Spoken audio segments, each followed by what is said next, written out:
Nanone nguhaye ikaze kuri iyi channel yacu Yesu Ministry. Uyu munsi tugiye kuganira icyigisho cyiza cyane gifite insanganyamatsiko ivuga ngo ibyemezo umunani ukwiriye gufata kugira ngo urengere ubuzima bwawe. Niringiye ko bizahindura imibereho yawe niwemera kubikurikiza. Ibyemezo umunani ukwiriye gufata kugira ngo urengere ubuzima bwawe. Mbere y'uko mvuga ibi byemezo ukwiriye gufata, ndagira ngo nkwibutse yuko uri uw'agaciro gakomeye cyane. Ntukisuzugure cyangwa ngo wibwire ko wapfuye kubaho gusa, ahubwo waturutse mu bitekerezo by'yaguhanze kandi yagushyiriweho kugira ngo ugire umumaro mu isi.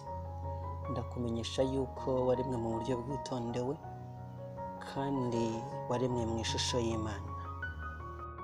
Fata indorerwamo wirebe, nawe urasanga uri ikiremwa gitangaje. Ariko wowe ntujya ubibona yuko amatungo iyo akuze bayarya cyangwa bakayakoresha indi mirimo itandukanye? Nta miryango iharanira uburenganzira bw'inyamaswa dufite kugeza ubu. Nyamara wowe kuko uri umuntu ufite agaciro gakomeye cyane, uretse Imana ikurinda umunsi ku wundi, burya n'ubuyobozi bw'igihugu bwitaye ku mutekano wawe. Ntabwo nkoheje ngo uvuze induru ntacyo ubaye, ariko isaha yose watabariza wabona ubufasha kuko uri umuntu w'agaciro. Ubu rero ndashaka kukubwira ko nawe ukwiriye kwiha agaciro kuko uri uw'agaciro nyine. Kandi ibi byemezo umunani nshaka kugusaba gufata ni inzira nziza ikugeza ku kubungabunga ubuzima bwawe. Bizakugeza ku mibereho irangwa no kumwenyura. Ibyemezo umunani ukwiriye gufata kugira ngo ubungabunge ubuzima bwawe. Icyemezo cya mbere, jya wita ku mirire yawe. Kurya ni wo murimo w'ibanze mu buzima bwa muntu kuko ari wo umutera no kugira ikindi akora. Turabyemeranyaho ko nta kindi ushobora gukora rwose niba utarya, kuko nyine ntabwo waramba. Kandi nanone ukwiriye gukora kugira ngo ubashe kubona ibyo kurya. Birumvikana rero ko kurya niryo pfundo ry'ibiduhangayitsa muri ubu buzima. None se ni kuki abantu bafite ubumenyi bukeya bwerekeye imirire? Kuki abantu barya uko babonye, bakarya ibyo babonye, kandi barira igihe baboneye? Ibyigisho bizakurikiye bizagufasha kumenya uburyo bukwiriye bwo gukora uyu murimo w'ingenzi, ari wo kurya. Uzamenya ibyo kurya ukwiriye kurya n'impamvu bikeneye, ingano y'ibyo ukeneye mu mubiri wawe, igihe gikwiriye cyo kubirya, ndetse n'uburyo buboneye bwo kubirya. Erega burya uri ibyo wariye. Nkurarikiye kuzakurikira ibyigisho bikurikira iki ngiki. Icyemezo cya kabiri ukwiriye gufata, jya uhumeka umwuka mwiza. Ibi nabyo birisobanura ko ari ingenzi cyane kubyitaho, kuko ari wo murimo dukora utaruhuka uhereye igihe twari tukiri mu nda za ba mama. Guhumeka ni ikimenyetso cy'uko uriho. Ntibishoboka rwose ko wakomeza kubaho umaze iminota 15 udahumeka, uretse ko nayo ari iminota myinshi cyane. Abahanga bavuga yuko iyo umaze umunota umwe ubwonko butashyira umwuka mwiza oxygene, uturemangingo tugize ubwonko dutangira gupfa. Nyuma y'iminota 3 gusa ubwonko buba bugeze aharindimuka, ndetse hashobora kutazagarurwa rwose byoroshye. Iki rero nacyo ni icyemezo ukwiriye gufata. Imenyereze guhumeka neza umwuka mwiza. Dore icyo wakora. Icya mbere, kora umwitozo wo guhumeka cyane kenshi gashoboka. None se ibyo bikorwa bite? Hagarara wemye, winjirize umwuka mu mazuru, uwuzuze mu nda, ugumishe mu nda igihe runaka, byibuze amasegonda 3. Noneho sohora wa mwuka gahoro gahoro kugeza ubwo umwuka wose ushize mu nda. Bikore byibuze inshuro 10 uko ugiye kubikora. Kora uyu mwitozo igihe ubyutse, kuko uba waraye uhumeka umwuka wanduye. Ukore igihe ufashe akaruhuko gato mu kazi, kuko bizakongera imbaraga usubiye mu kazi. Ndetse n'igihe uri mu mirimo isaba gutekereza cyane, jya unyuzamo bikore, kuko oxygen ariyo biryo bya mbere by'ubwonko. Icya kabiri, kunda kuba ahantu hari umwuka uhagije. Fungura amadirishya y'icyumba uraramo ndetse n'aho ukorera, kugira ngo umwuka mwiza ukomeze kwinjira mu buryo buhoraho. Icya gatatu, ntugakunde kwambara imyenda ikuboshye cyane, ahubwo jya wambara imyenda ikurekuye. Burya ntabwo umuntu ahumekera mu mazuru gusa, ahubwo n'ahandi hose hari umwenge ndetse no mu twengeho tw'uruhu hinjirira umwuka kandi ukenewe. Icya kane, girira isuku imyenda wambara ndetse n'umubiri wawe wose, kugira ngo umwuka mwiza utembere nta nkomyi. Irinde kwegera hari umwuka wanduye uko bigushobokera kose. Ahari ibyotsi by'imodoka, aho banywera itabi, ubwiherero budapfundikiye, umwotsi wo mu ziko, imbabura, ndetse n'ahandi hari umwuka utari mwiza. Ibi byose nubyitaho, bizahindura ubuzima bwawe kugubwa neza. Icyemezo cya gatatu ukwiriye gufata: jya unywa amazi ahagije. Ibi byo biratangaje cyane. Wari uzi yuko uko wubakitse uko 60% by'ibikugize ari amazi? Ntugategereze ko umubiri utabaza igihe wumvise wagize icyaka cyangwa umutwe ukurya ngo ubone kwibuka kunywa amazi. Iryo ni ikosa rikomeye cyane. Umubiri wawe ni nk'uruganda, kandi uruganda ntirwabasha gutana n'imyanda.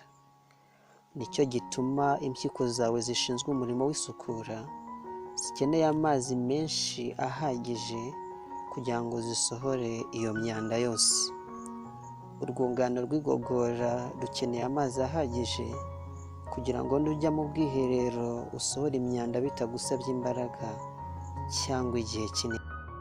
Muri rusange umubiri wose ukeneye amazi kugira ngo ubuzima bukomeze. Nshuti yanjye, burya amazi ni ubuzima. Nyamara ushobora kwibaza uti, nkeneye amazi angana iki mu mubiri wanjye? Biroroshye rwose. Niba nta zindi mpamvu zaguteye gutakaza amazi menshi, nko gukora siporo, kuba ufite uburwayi butuma utakaza amazi menshi nko kuruka, diyabete, gucibwamo n'ibindi, dore urugero rwo hasi wanywa ku munsi. Fata ibiro byawe ukube 33, urabona ingano y'amazi udakwiriye kujya munsi mu bipimo bya miliritiro. Reka dutange urugero. Tuvuge ko ufite ibiro 60. Fata 60 ukube 33, urabona 1980. Bivuze yuko udakwiriye kujya munsi y'amazi angana na miliritiro 1980, hafi litiro 2 z'amazi. Ibuka kandi no gukoresha amazi inyuma ku mubiri. Igihe gikwiriye cyo kunywa amazi ndetse n'ubuvuzi bushingiye ku mazi tuzabigarukaho mu byigisho biri imbere. Icyemezo cya kane ukwiriye gufata.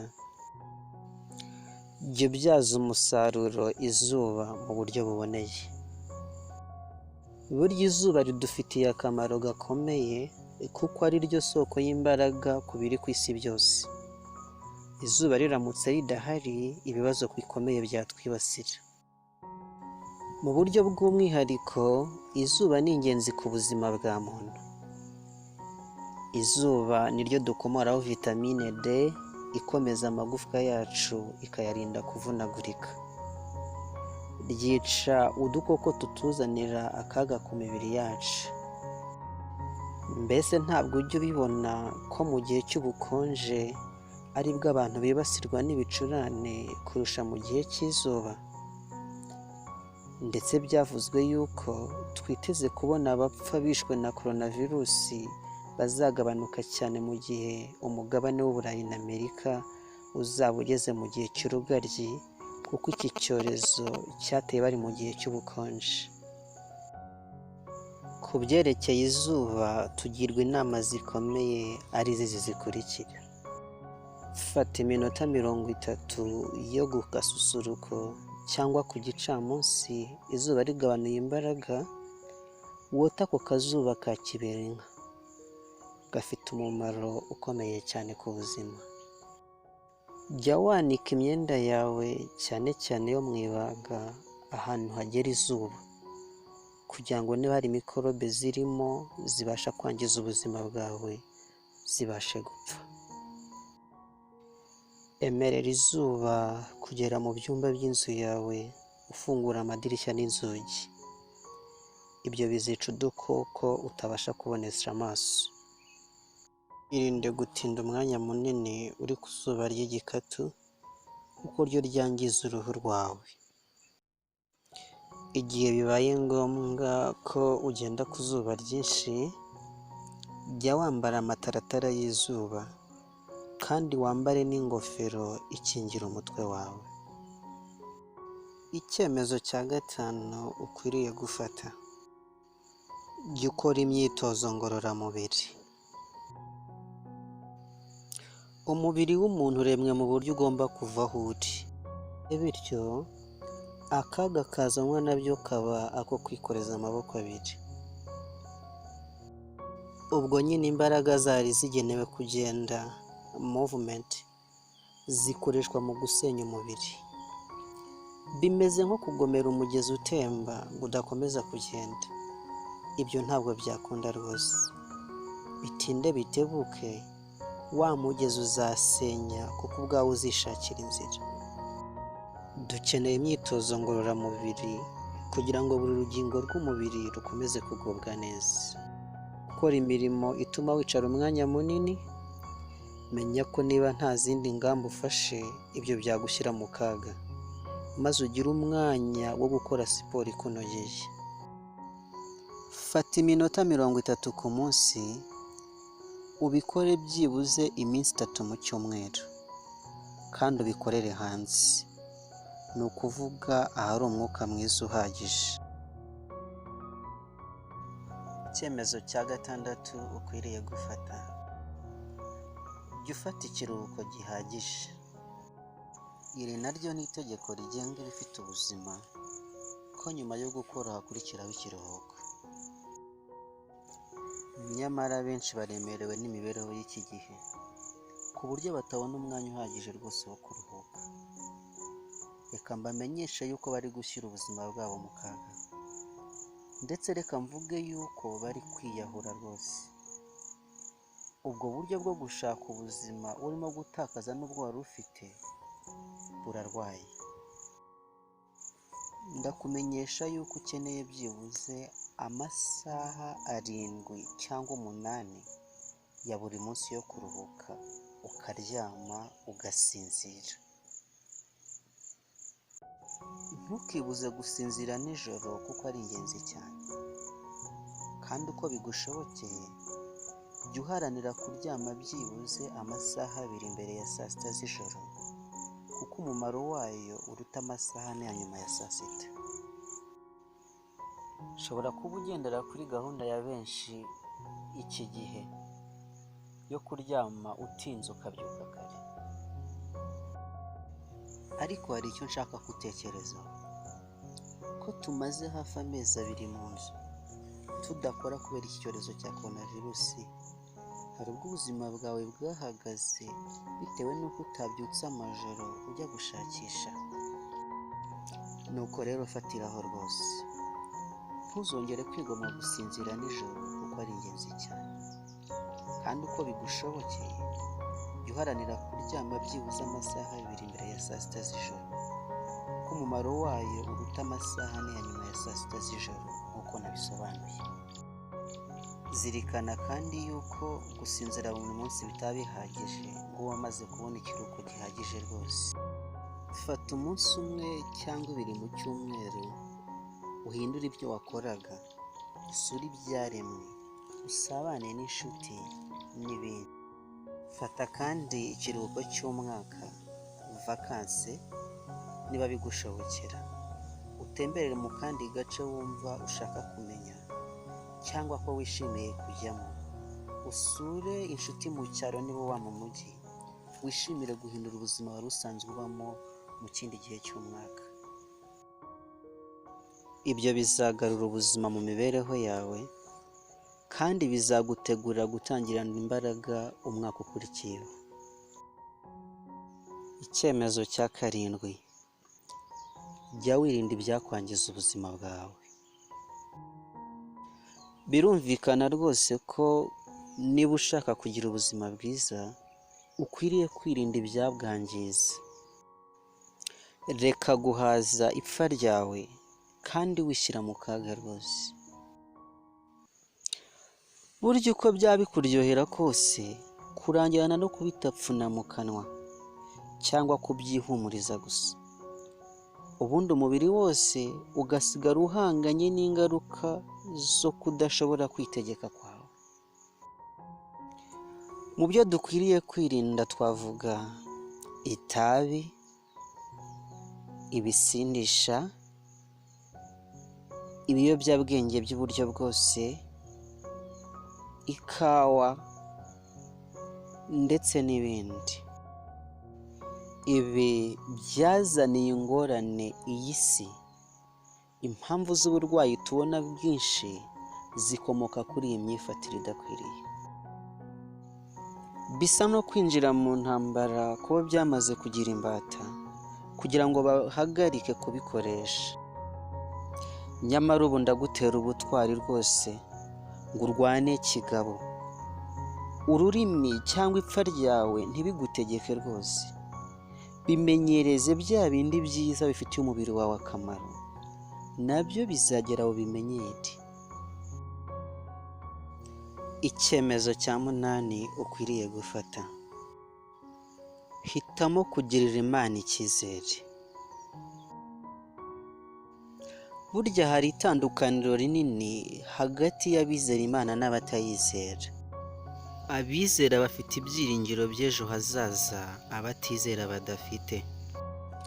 Ingorane z'ubuzima ntabwo zibatesha umutwe ku buryo bagera ubwo biyahura, kubera yuko bazi yuko nyine Imana izabagenzereza neza mu gihe kiri imbere.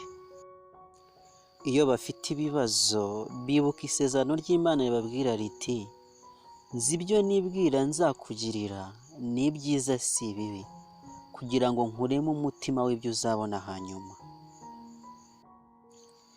Umuntu ufite kwiringira Imana nta bwoba bw'ahazaza afite.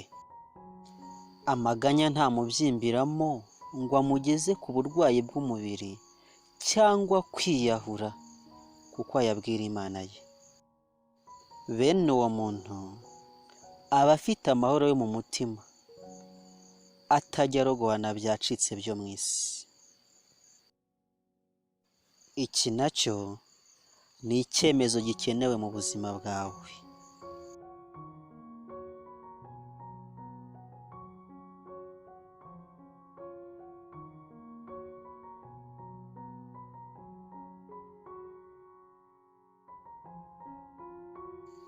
Reka ngushimire wowe twabanye muri iki cyigisho. Ntabwo nshidikanya wungukiyemo byinshi by'umumaro mu buzima bwawe.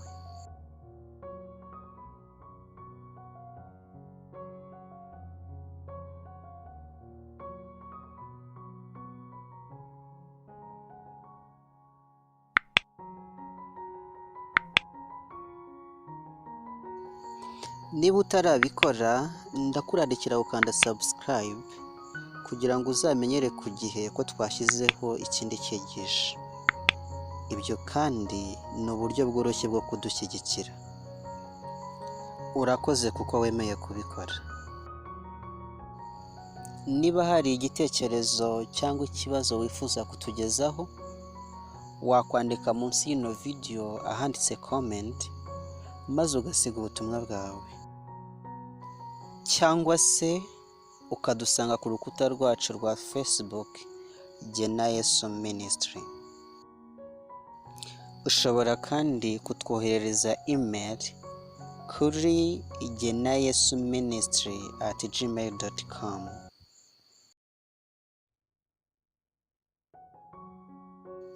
Mbifurije ubuzima bwiza.